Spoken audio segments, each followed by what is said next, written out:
Hey everyone, welcome back to my channel again. Another figure video coming right up. So in front of me I have a reissue of a Nendoroid. Now this is a very popular Nendoroid. It's from My Hero Academia and this time it's going to be Midoriya Izuku. It's the Heroes Edition one. This is a reissue. The first version came out some time ago and it sold out completely. It's selling for ridiculous prices on eBay. And it wasn't just him, it was also for Bakugo as well, which I do have too. Both are reissues. I decided to pick the reissues up. Just because originally I thought I'd pass and I'll just get the Figma. I've got a Figma video, but now I decided to get the reissues and do an unboxing on these. And I will get the reissue of the Figma, hopefully, fingers crossed, once they put the pre-orders up for that. But let me just get this unboxed, show you the box first, and then I will do a separate video to go over Bakugo, which I just showed you. So this is the front of the box. Now, like I said, I don't have the original version of this, the first release, so I don't know what differences, if any, there are of the box or to the figure itself. So this is the front with the My Hero Academia logo, and then generally an Nendoroid type of box that you'd expect from any sort of Nendoroid figure. And then it's got a photo of Deku right there. You can see the window. And then on the side, it's got more photos of Deku, no writing, and on the reverse side, like so. Other side, even more photos. That's a cute one. And then on the top, it's just number 686. Title, another photo, and the logo. Bottom, similar thing. So that's the packaging. I'm going to get this open and show you the content. I've actually left the plastic wrapping on Deku because I thought it was a little bit funny. So he's wrapped all in plastic. It's not usually like that, I don't think. It's like one bag over the head and then a little bit here and there. But this one is just like it's bandaged all over the place. So let's unwrap the plastic. That's all around his torso. And then for the head too. Sometimes you can get figures wrapped in a silly amount of plastic or stuck in various places, which can be a little bit frustrating if it's stuck in a joint and then plastic does end up getting stuck there too. So it means you have to take things apart. So this one you can see is stuck underneath his hair right there. So what you have to do is you have to take the front part of his hair off.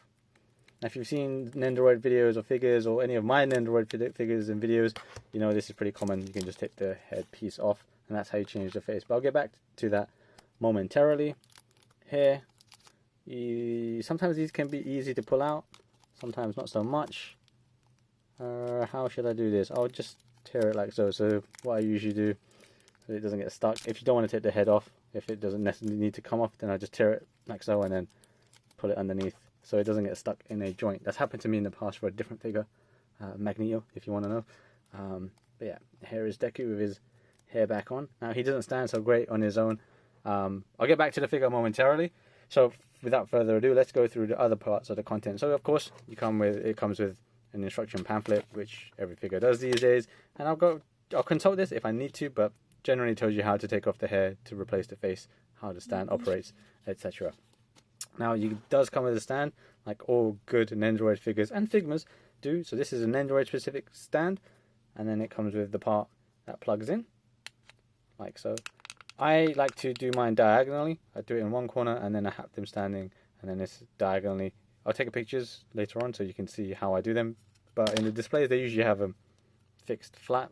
Yeah, just a stylistic and personal choice. And then this one, I believe, just goes into, where does it go? Oh, here would probably be it. So you just plug it into the Smash logo, which I'll show you more soon, and then that probably just plugs into a hole like so. Let's try that. Now I probably got that the wrong way around. You probably want this here, but it looks like they kind of both do the same thing, so it doesn't really matter. Rotate that around and then you got it. Smash! So taking that off and giving you a better look at the Smash logo. Keep saying Smash, but in my mind I keep thinking of Smash Bros, but yeah, it's a Smash sound or whatever you want to call it. So this is a Smash comic book style. Looks nice colors. Just get the focus back. There we go. And on the reverse, yeah, you just got a hole there. It was a little bit dirty as it came out of the box, but I can clean that up. Nothing to cry about. That's a Smash. Putting the stand out the way then. You'll see how I use it later on if I need it. For leaping poses, it's probably going to be useful. Should have just mentioned, it does go in the back of Deku right there in a hexagonal hole. This does also come with a spare neck joint. That's useful to have. I'm not sure if Nendoroids have fragile neck joints in the past or anything. I haven't had an issue with it. Maybe others have, and that's why they supply them. But it's nice that they do regardless. So there's that if you need it. Optional faces and parts then. So he comes with his default face. Give you a better look at that quickly here. So this is his normal smiling face. Kind of smiling. It's cute. It's Deku. You know who it is. Then he comes with 2 additional faces.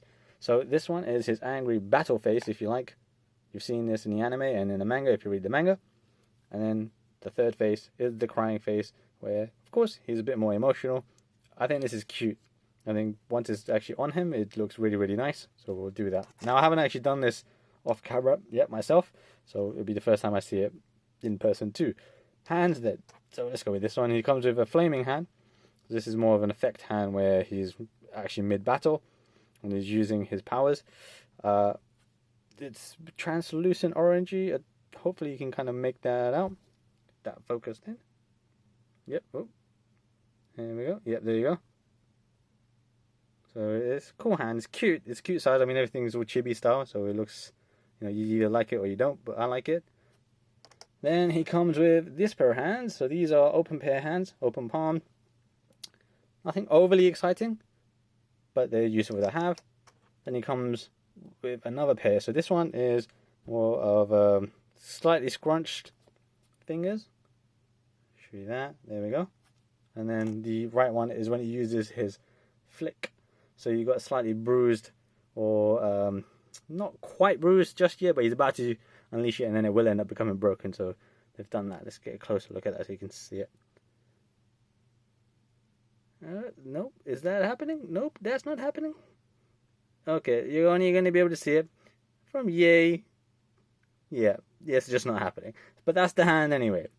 So let's get that out of the way. And that's it for the parts and accessories. Moving on to the actual figure then. So Deku looks very, very nice. He's very cute. He looks just like every other Nendoroid in a way. In terms of, that's a good thing. In terms of cuteness and how attractive and appealing he looks, it's very, very cute. That's good. I mean, you don't want anything more than that, right? And you couldn't ask for more than that. So it's very good. Paints and everything look really nice. The green hair with the black shading. Outfit looks good. It's got the little mask thing there. It doesn't come off, sadly. But that's it. If you know his figure. Yep, looks good. So articulation, because now Nendoroids seem to articulate more than they used to. You can move his head up, like so. It's top heavy, of course. And then down. Side to side. My joint's a little bit stiff. I can feel it. I need to reset it, but you can see he goes one way. Yeah, turns around. For the shoulder, then you can bring his arm up both ways. Lift it up like so. And then he's got a swivel at the bicep, like so. And then for the elbow, you can see it's on a peg there. And you can bring it up yay high. And then twist at the wrist. So yes, he comes with default fists, 2 of them. Crunch then, you can see the joint right here. Let's see how far you can go. Oh, okay. Oh, this looks quite far. Not sure what came off there. Looks to be one of his pouches. I'll get to that in a moment. It looks like it's just on a little peg, so it should be easy. So yeah, he can crunch pretty far, actually. I don't know if that's coming misaligned or not. I hope not.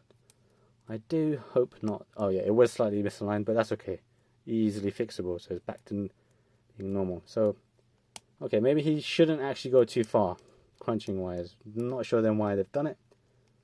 Okay, let's try and show you that again. Yes, and when I do that, it does come off, as you can see there. But then bring it back, you can reset him, and you can hear the click. So it's probably not something that you want to do too often. I mean, these aren't figures that you want to articulate much anyway. But there it is for you. He can twist at the hips, both directions. There goes another one of his pouches. I'm going to take that off. So clearly now, be careful of the 2 pouches.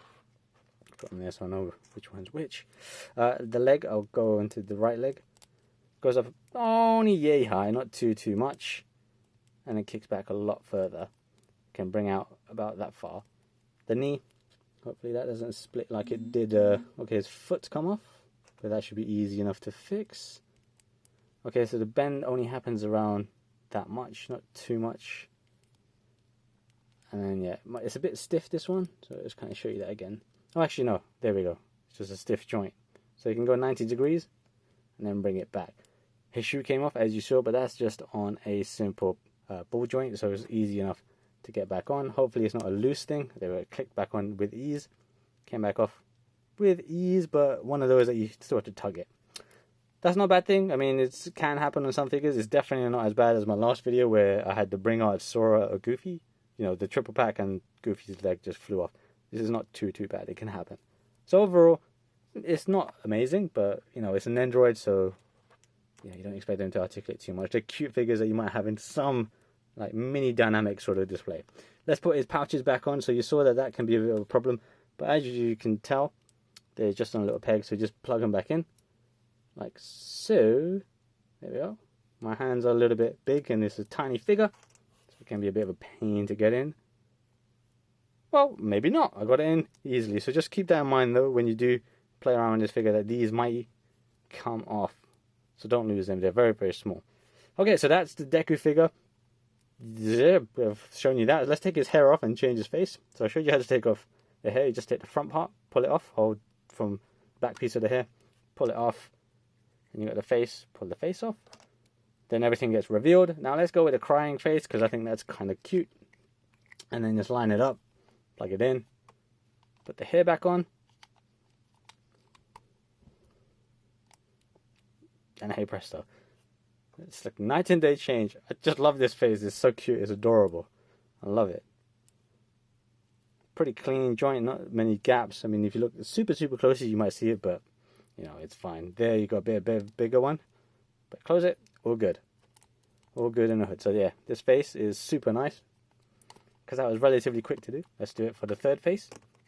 Don't usually do all three faces, but why not? So line this up. Can I get it lined? There we go. Oh, no, don't have it. But also I should mention then that the faces do have numbers on them. So this is number 2, right here. And then the others will be 1 to 3 respectively. And I cannot get this lined up. Okay, maybe. There we go. Have I got this right? What's going on? This is odd. Let's try this again. Let's put this one back on. Okay, so that went on easily. This one then, I'm having a wee bit of trouble with. I'm not really sure why. It looks like it's too thin. Yeah, I might need to widen it here. Something is not right with this one. Whoop. So I'm going to have to try and figure this one out. But I am determined to get this done in this video. Something is not right about this, given that this is a legit toy as well. I don't do bootlegs. There we go. Yeah. So I got it in. Yeah, so what it was is the actual slits that slot into the back. It's a bit too tight. So I'm going to take it off to kind of illustrate that point. So even removing it was tight. Here you can see it's a little bit tight. Might not be too easy to tell from the video, but trust me, it's a little bit tight. Let's try that again. And realign it here. There we go. Okay, so we've got the third face. Maybe that was a sign not to do the third face after all. So here we go. And there's another big change in mood with Deku. Very cool looking face. Once it's got the hair on, I mean, it might look a bit odd, but like this without the hair, but once it's all pieced up, it looks amazing. Love it. Okay, so let's change his hand. Pull the hand off. It's on a, not a ball joint actually, it's just on a little peg. And let's get a flicky finger. No, actually not the flicky finger. Let's get this one. I actually forgot his move names, sadly. I'm so behind on the anime and the manga. I was on like season 2 of the anime, I think. But the manga was on, without spoilers, a little bit past. When that new kid comes in with the blonde hair with the Tintin looking face. That was a cool character. I'm about there in the manga, so hopefully I'll catch up soon. But I've got to watch JoJo too, there's so much to watch. Anyway, so that's the hand on. It looks very cool. You can see the translucent effects with the green coming through on his sleeve. Oh, that's a dope figure. That's dope. Okay, I can't wait to take pictures of this. I know it's going to be a pain because of the size of his head and the weight that it puts on it. So posing him is going to be a bit of a trouble. But I'm looking forward to it because he looks amazing. Yo, I don't know why I skipped out on the first release of this figure. This looks amazing. Ooh, okay, that's cool. So that's how you change the hand then. The rest will be the same. The face I've shown you how to do. Might as well show you quickly how to plug in the stand at the back. There we go. That's it. And then, there, he's just standing, he's floating in the air. And this is pretty much the angle that I take pictures with, or having them on display if using the stand. You can try get him to stand on his own, but like I said, he is very head heavy. Most Nendoroids are like that, so they may not be able to stand depending on the pose. It might be pretty static pose without the stand, and yeah, maybe use some plasticine if you really want to. But anyway, that's the figure. I think I've droned on for long enough with this video, because there's also got to do one for Bakugo sitting right here. But this figure is very, very cool. I love it. The colors of it, that hand, just when he's equipped with that hand, oh, that's just sold it to me right there. I mean, yeah, super nice, super nice. So if you are a big My Hero Academia fan and you need to get your hands on this, you can check out eBay for slightly higher price probably at this point. But check out Nippon Yasan or Nin-Nin-Games, CD Japan, Ami, Amazon, maybe. Good Smart Shop as well, potentially. But this was a reissue which also sold out. Not just for Deku, but also Bakugo sitting next to me. Both sold out, so they have also risen in price. But it should be cheaper still to get it now than it was for the first issue, which was like £100 plus. I got mine for retail, which is probably about 4,000 yen, something like that. But do try and get them if you're a big My Hero Academia fan, because this is a very, very cool looking figure. Very cool Nendoroid if you're into Nendoroids. Forget the Funko Pop vinyl stuff. I don't care about those, and I'd actually be offended if someone gifted it to me. But Nendoroids, I love those, and this one is a top figure. Thanks for watching. Keep an eye out for the Bakugo one, which I'll have later this week, and then more figure videos down the road. Stay safe. Peace out, everyone.